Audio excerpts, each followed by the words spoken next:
डिप्रेशनमध्ये तुमची भूक एकदम नाहीशी तरी होईल किंवा माणूस अति खात सुटतो. बर करमत नाही, तो खात राहतो.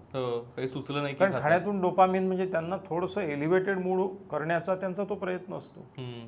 त्याच्यामुळे वजन एकदम घटणं किंवा वजन खूप वाढणं, डिप्रेस्ड मुलं विशेषतः लठ्ठ होताना दिसतात. ॲडॉलसंट एज ग्रुपमध्ये लठ्ठपणा त्याच्यामागे डिप्रेशन हे महत्त्वाचं कारण आहे. तिसरं, एकदम झोप उडून जाते किंवा अति माणूस झोपायला लागतो. ती झोप नसते, ते लोळणं असतं, त्याची क्रियाशीलता नाहीशी होऊन जाते. त्याच्यामुळे एकतर झोपच उडून जाते किंवा मग अति झोपायला लागतो. चौथी गोष्ट म्हणजे वैचारिक गोंधळ, सुसूत्रपणे विचार नाही करू शकत. नैराश्यग्रस्त मनाची बॅटरी डाऊन झालेली असते, त्याच्यामुळे क्लॅरिटी ऑफ थिंकिंग म्हणतो ती नाहीशी होते, मग गोंधळलेपणा येतो. स्मरणशक्ती कमी झाल्यासारखी वाटते. प्रत्यक्षात स्मरणशक्तीच्या जो भाग मेंदूचं ते हँडल करतो त्याच्यात काही गडबड झालेली नसते, परंतु जे रजिस्टरच होत नाही ते स्मरणात कसं ठेवणार, कारण त्याचं लक्ष नसतं, चित्त विचलित झालेलं असतं. त्याच्यामुळे वैचारिक गोंधळ होणं, निर्णय क्षमता कमी होणं. ओके.